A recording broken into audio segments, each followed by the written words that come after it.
Caríssimo irmão no ministério, Padre Wagner, a quem também saúdo, o estimado Padre Josino, pároco desta paróquia, que aqui não se encontra, mas recebe também a minha saudação. Estimado amigo seminarista Eric, na qual também saúdo toda a equipe celebrativa que compõe esta Santa Eucaristia. Todos aqueles também que nos acompanham pelas mídias sociais de nossa paróquia e rezam conosco. Estimado povo de Deus aqui reunido, a liturgia que hoje nos é apresentada, nesta segunda semana do tempo comum, nos coloca diante de uma realidade muito própria do ser cristão, que é a obediência. Se chegares a perguntar a um religioso dos 3 votos que são feitos, pobreza, castidade e obediência, um religioso que verdadeiramente vive a sua fé vai dizer que desses 3 o mais difícil é a obediência. Tanto o religioso como também nós tomamos essa característica para aqueles que vivem na diocese, na vida secular. Porque a obediência mexe com algo que é muito próprio de muitos de nós, que é o orgulho. O orgulho. Porque a obediência é a arma, uma das armas, para destruir o orgulho. Ou seja, quebrar com as estruturas egoístas ou centralizadoras que há em nós. Tira-nos da autorreferencialidade e nos coloca diante de uma outra perspectiva para além da nossa vontade. É difícil ter que escutar algo, querer algo diferente e ter que obedecer. Mas se obedece quem ama, o religioso obedece porque ama para além de tudo a sua igreja. Não somente a figura de um superior na hierarquia, mas se obedece porque ama algo que está para além de uma ordem, de um mandato. Na primeira leitura, desde a outra semana que nós estamos vendo o livro de Samuel. E Samuel, já aqui grande, na leitura de ontem Samuel ainda era um jovem no templo, hoje a leitura, Samuel já é um homem formado. Por si ele era um homem polivalente.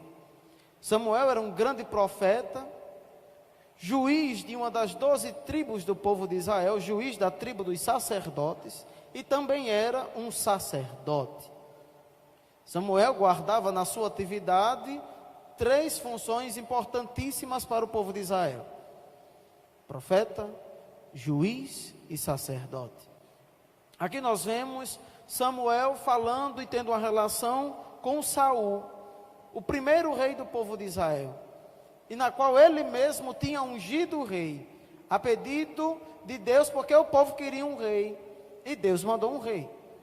Veja, o reinado no povo de Israel não era a princípio vontade divina, era vontade do povo, e Deus concedeu um rei ao povo, porque o povo de Israel via várias nações ao seu redor, eles têm reis, e nós não, temos 12 tribos,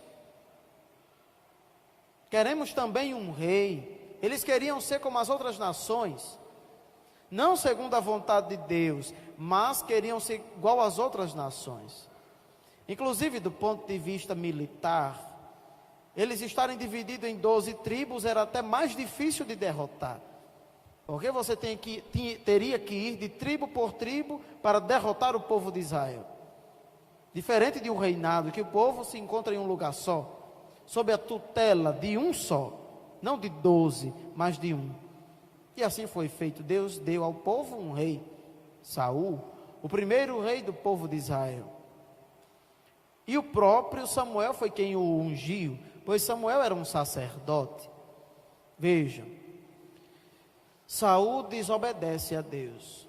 Ele tem a vitória, ele vence a batalha, no texto que nós ouvimos hoje. Mas Saul manda que o povo fosse pegar os despojos. Ou seja, o que eram os despojos de guerra? Tudo aquilo que sobrava. Mandou que as pessoas pudessem pegar, os vitoriosos, os guerreiros, pudessem pegar o que restou daquele povo. Mas não foi mandato de Deus, foi vontade de Saul.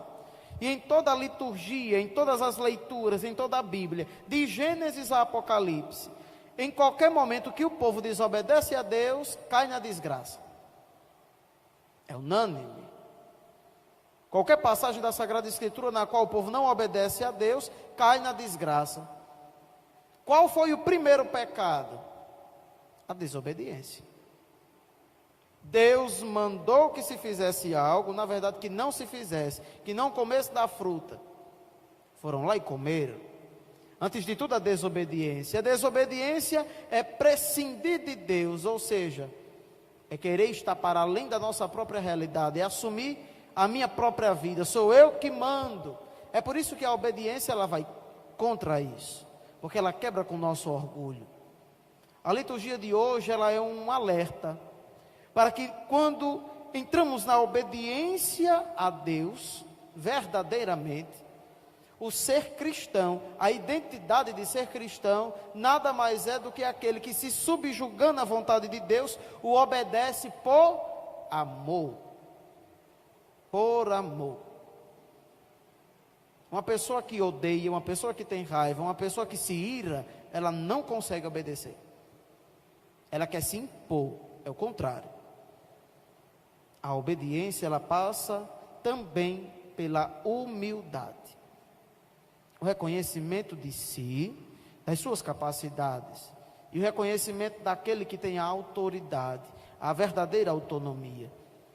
Então Samuel chama a atenção de Saul pela sua desobediência. E ele chega a dizer: a obediência vale mais do que os sacrifícios. No Antigo Testamento, quando o povo pecava, ia oferecer sacrifícios no templo para a reparação de seus pecados. Para a reparação de seus pecados. Nós hoje vivemos uma nova realidade porque o verdadeiro sacrifício já se imolou no alto da cruz. De uma vez por todas, o Cristo. Mas o Cristo foi obediente ao Pai. A doação de Jesus foi vontade do Pai.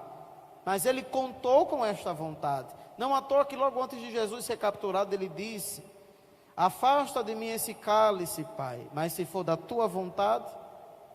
E foi da vontade de Deus. E o sacrifício foi feito e devido à obediência de Jesus até o fim, pelo que? Por amor, todo o gênero humano foi salvo.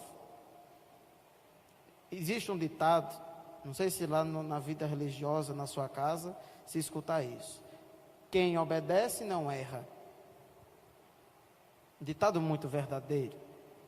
Quem obedece não erra. É preferível que se permaneça na obediência a Deus e à sua igreja, para que não caiamos na tentação do orgulho e caiamos no pecado, na desgraça do pecado. Pois bem, a nossa relação com Deus é verdadeiramente, ou é verdadeira quando na verdade é modulada pela obediência à vontade dEle. Vós sois meus amigos, se cumprirdes o que eu vos mando. Jesus nos diz. Ele condiciona, presta atenção. Vós sois os meus amigos, se cumprirdes o que eu vos mando. Ou seja, a obediência cria em nós um laço com Deus. A obediência à palavra dele cria entre nós e Deus um laço, uma ligação, uma sintonia. Pois bem, mas a obediência ao Senhor também para nós é a nossa única segurança. Por isso que o salmista canta de forma tão profunda e tão bela: a todo homem que procede retamente, eu mostrarei a salvação que vem de Deus. Aliás, isso.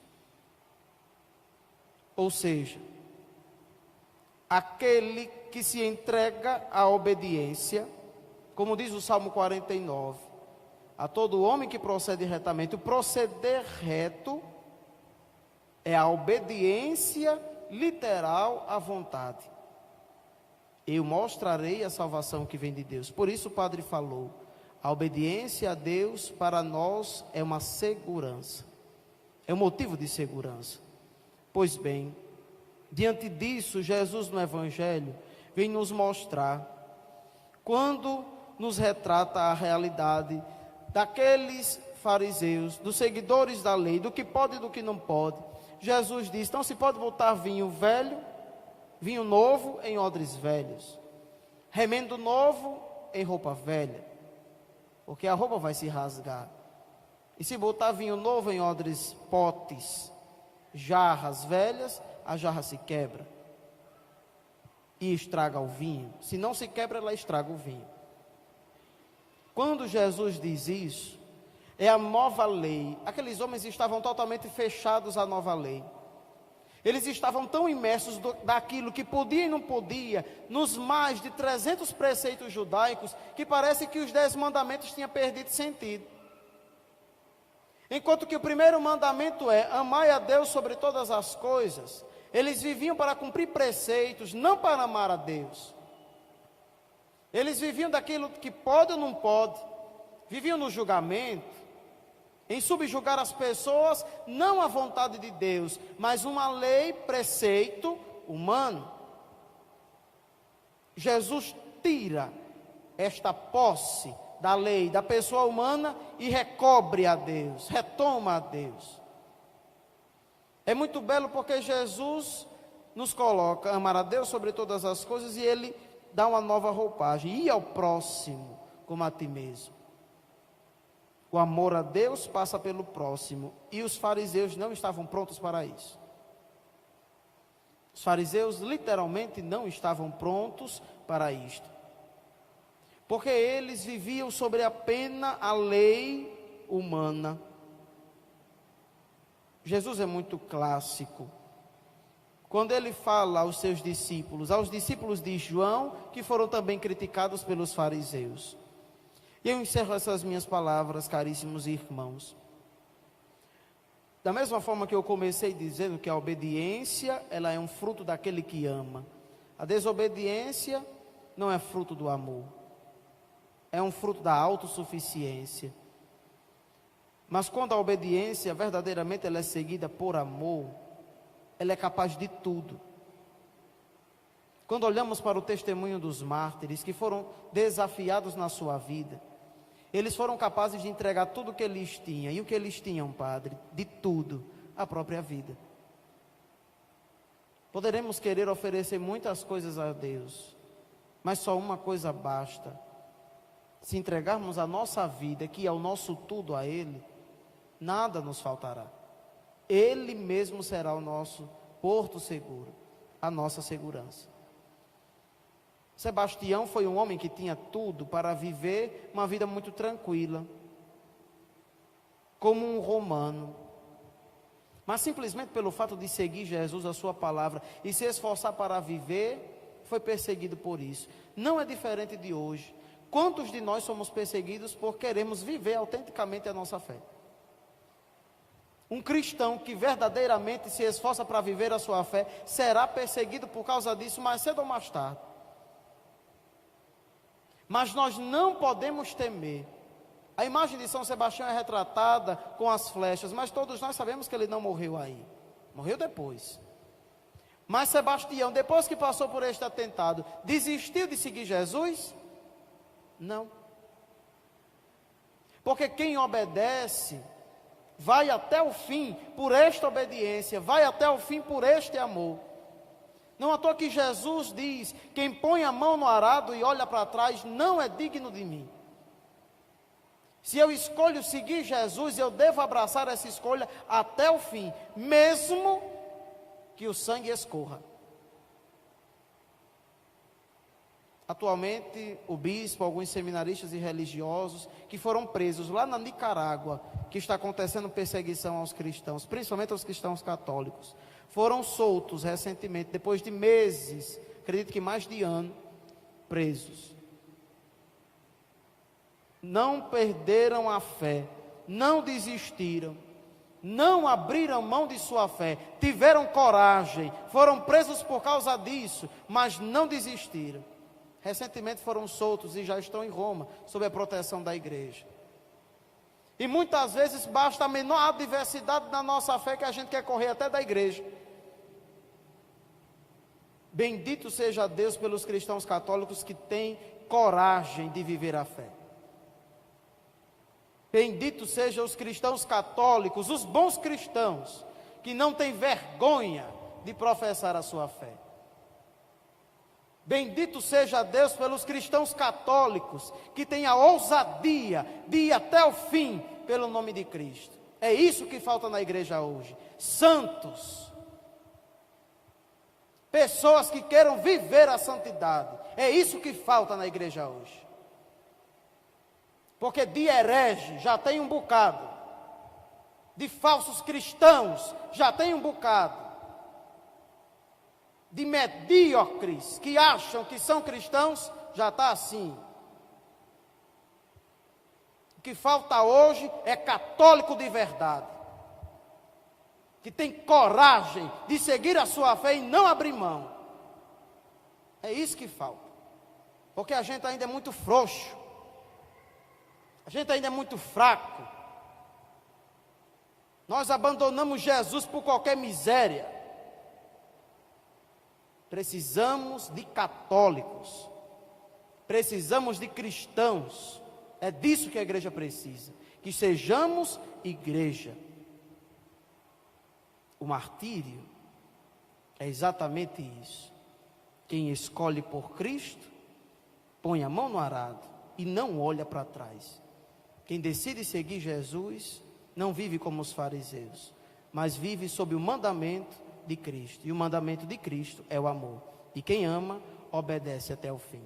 Louvado seja nosso Senhor Jesus Cristo.